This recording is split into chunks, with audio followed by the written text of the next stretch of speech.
replacement surgery. Jadi dokter pun sudah berpengalaman kan untuk masalah ini, memang sudah pakar dalam hal ini ya. Betul. Jadi sebetulnya itu apa sih dok? What is joint replacement surgery itu apa ya? Okey. Untuk memahami apa itu joint replacement, kita kena faham yang sendi biasanya ada tulang rawan yang sangat licin di dalamnya. Okey, dan bila sendi itu sudah rosak, biasanya kerosakan itu lebih kerap disebabkan oleh umur yang semakin meningkat. Kerana bila ada banyak pergerakan lepas banyak tahun, rawan yang licin akan menjadi kasar. So ada kerosakan di dalam sendi, terutamanya di rawan, yang rawan itu jadi kasar. So setiap kali ada pergerakan, ada geseran di antara rawan yang kasar, dia akan menjadi sakit. So bila kita melakukan pertukaran sendi, apa yang saya akan lakukan, saya akan membuka dan tengok rawan di dalam. Lepas itu saya akan mengeluarkan rawan yang rosak.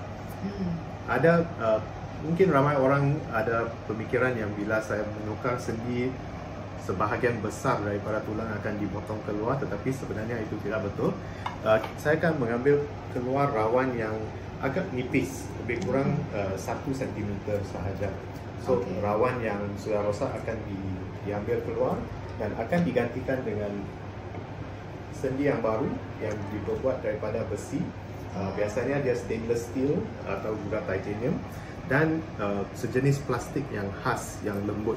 Apabila sudah ditukar, disebabkan ada plastik yang lembut itu, pergerakan akan menjadi lebih selesa dan lancar. So itulah pertukaran sendi. Okey.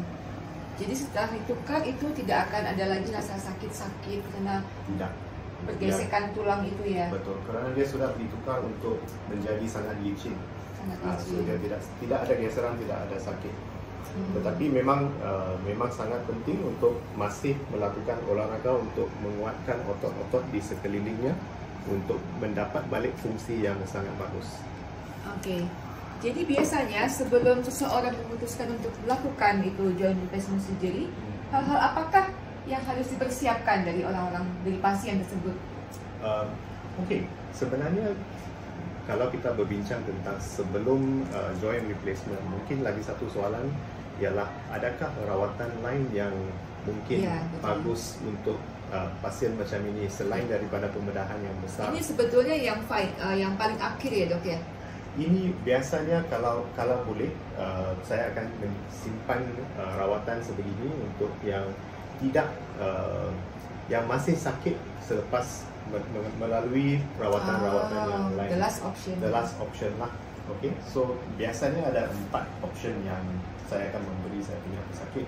Yang pertama, bila ada kerosakan sendi, dalam kebanyakan kes tidak ada cukup gel di dalam.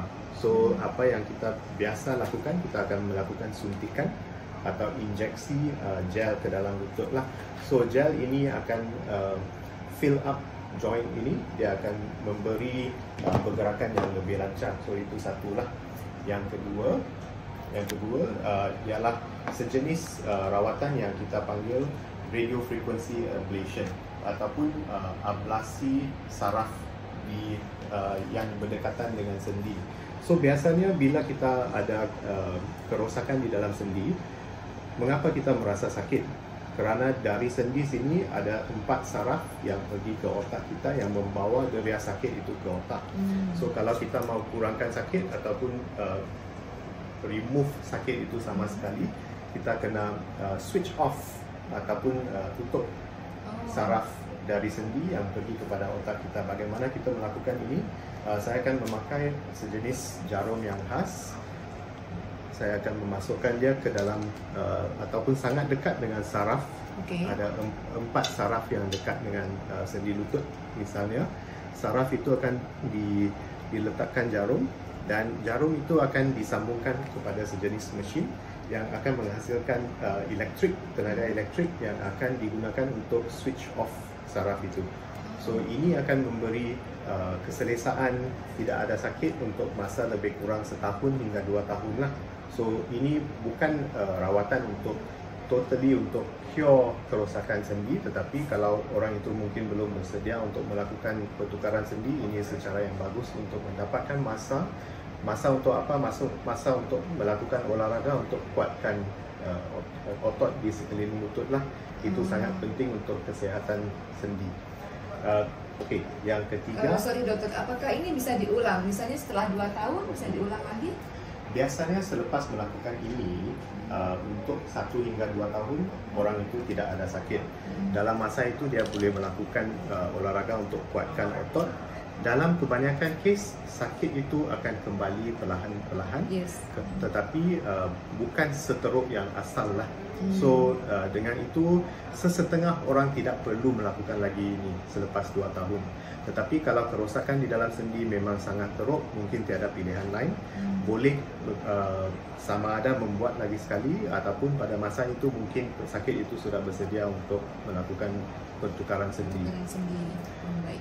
So itu yang kedua. Yeah. Yang ketiga, apa yang saya lakukan? Saya lakukan pembedahan artroskopi. Pembedahan artroskopi itu sejenis pembedahan yang kecil.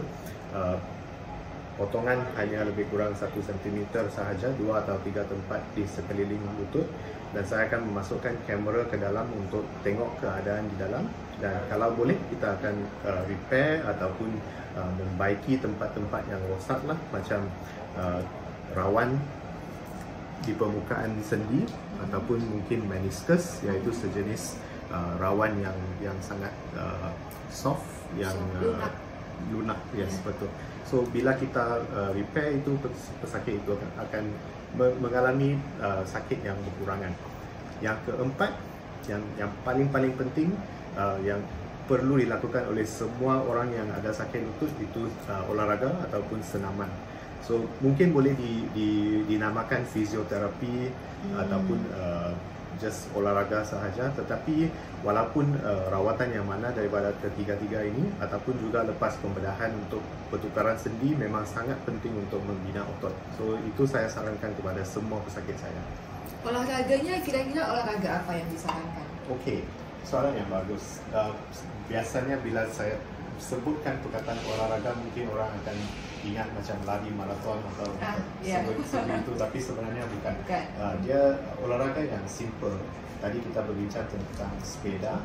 So actually menaiki sepeda itu sangat penting untuk otot di lutut, terutamanya otot quadriceps di belah paha. So kalau Esther, kalau kamu boleh hari ini boleh mula untuk buat sepeda selama 20 minit sehari, saya rasa kamu tidak akan ada sakit lutut. Untuk kalau di website saya juga saya ada letakkan beberapa jenis olahraga yang simple, seperti untuk mengangkat kaki, ini akan menguatkan otot di belah paha. Juga olahraga sebegini untuk membuat squat, tetapi biasanya untuk pesakit yang sudah ada kerosakan lutut, saya tidak akan mensarankan squat yang sangat rendah. So ini kita panggil half squat sahajalah. Half squat. Dan di website saya juga ada beberapa yang lain juga yang pesakit saya sering saya memberi website ini kepada mereka untuk tengok dan untuk mengikuti semua olahraga yang simple sahaja. Tidak perlu jadi Mr. Universe atau apa-apa. Betul. Okey, sangat menarik. Biasanya berapa hari harus stay di hospital? Untuk pesakit saya akan memastikan yang pesakit itu selepas pembedahan akan mula berjalan pada hari yang pertama. Pada hari yang pertama. Langsung harus jalan. Yes, mungkin kalau pembedahan itu dilakukan waktu malam, saya akan bagi pesakit itu rehat untuk sehari. Tetapi dalam masa 24 jam, saya akan suruh pesakit itu bangun. Pada mulanya, pesakit itu akan mula dengan pergerakan sendi sahaja. Semasa baring, dia akan mula untuk mendapatkan pergerakan sendi. Lepas 24 jam, dia akan mula berjalan. Dan boleh balik dari hospital lepas 2 atau 3. Kebanyakan pasien kan begitu, sangat takut untuk berdiri. Jangankan jalan, untuk berdiri pun sangat takut. Sebetulnya nggak apa-apa ya dok ya berarti? Actually ada beberapa cara untuk mengurangkan ketakutan itu. Yang pertama, mungkin sebelum operasi sangat penting untuk pesakit itu bertemu dengan ahli fisioterapi untuk belajar apa yang akan dilakukan, senaman atau olahraga yang apa yang akan dilakukan selepas pembedahan. So apabila pesakit atau pasien itu sudah tahu dan faham bagaimana mau membuat, dan ketakutan itu akan berkurang. So sangat penting untuk berjumpa dengan doktor, berbincang tentang senaman yang akan dilakukan. Pedoman penting yang menjadi pedoman dalam dokter merawat pasien sendi dan tulang, yaitu to replace or to repair, mengganti atau memperbaiki. Itu kira-kira apa ya dok maknanya? Kehidupan kita dan khususnya dalam perubatan dan kesehatan, kita selalu ada beberapa pilihan untuk rawatan. Satunya untuk repair atau untuk membaiki kerosakan yang sedia ada. Misalnya dalam lutut, kalau katanya dalam ada kerosakan, mungkin koyak di sebahagian daripada rawan di dalam, kita ada pilihan untuk membaikinya ataupun tukarnya untuk sendi yang baru. So ini kadang-kadang bukan pilihan yang senang untuk dibuat, tetapi dengan berbincang dengan pesakit, dengan tengok kepada umur pesakit, kepada bagaimana pesakit itu mahu bersukan ataupun melakukan olahraga dalam masa depan, kita boleh memilih perawatan yang paling sesuai untuk pesakit itu. Sangat penting untuk kita membaiki apa yang kita ada, untuk menyimpan sendi yang Tuhan memberi kita untuk masa yang lagi panjang. Sebab kalau kita tukar sendi memang bagus, tetapi dalam keadaan-keadaan tertentu tidak ada pilihan selain daripada menukar sendi. Dalam keadaan yang masih boleh dibaiki, saya akan pilih untuk membaiki. Tapi kita akan berbincang sama dengan pesakit sekali. Jadi memang tergantung dari kondisi pasien, apakah masih bisa diperbaiki atau harus diganti ya dok ya? Betul. Biasanya untuk secara amnya ya, mungkin untuk pesakit yang lebih muda, belum sampai 50 tahun, dalam 30-an, 40-an, lagi baik untuk kita repair ataupun untuk membaiki. Ya, tetapi kalau umur sudah 50 ke atas, boleh dipertimbangkan untuk repair, kerana sekarang umur 50-60 sudah jadi golongan yang lebih mudah sekarang. Bukan dianggap tua, mungkin dulu lebih tua, sekarang semakin mudah, dunia semakin mudah.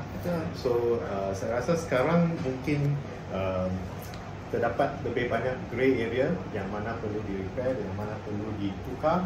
Tetapi secara amnya orang yang muda itu kita akan repair, orang yang lebih tua kita akan pergi kepada pertukaran sendi. Apakah ada saran dari dokter sebelum kita menutup perbincangan ini?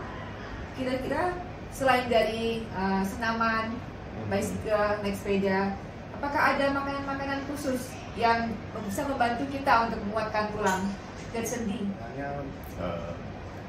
Ada benda yang boleh dimakan, ada benda yang boleh diminum, seperti susu yang berkalsium tinggi. I think semua orang tahu tentang susu yang berkalsium tinggi, tetapi bukan semua orang yang boleh minum susu. Ada yang sensitif perutnya, dia tidak boleh minum susu. So ada makanan-makanan lain yang mengandung kalsium tinggi juga, seperti sayur-sayur hijau, seperti makanan laut dan ikan. Ini semua mengandungi kalsium yang tinggi. Itu sangat penting untuk menguatkan tulang. Tapi saya still akan stresskan yang paling utama itu bukan benda yang kita makan, tetapi olahraga yang kita lakukan. Olahraga itu yang banyak dari dokter ya. Jadi kalau memang ada pasien, ada orang Indonesia, saudara atau kawan yang membutuhkan konsultasi mengenai joint, mengenai sendi, mengenai tulang, jangan segan untuk menghubungi kami dari tim Indonesia di Beacon Hospital, dan kami ada Dr. Putra di sini yang siap melayani dan menjawab pertanyaan Anda dan memberikan solusi yang paling tepat untuk masalah tulang dan sendi. Bye bye.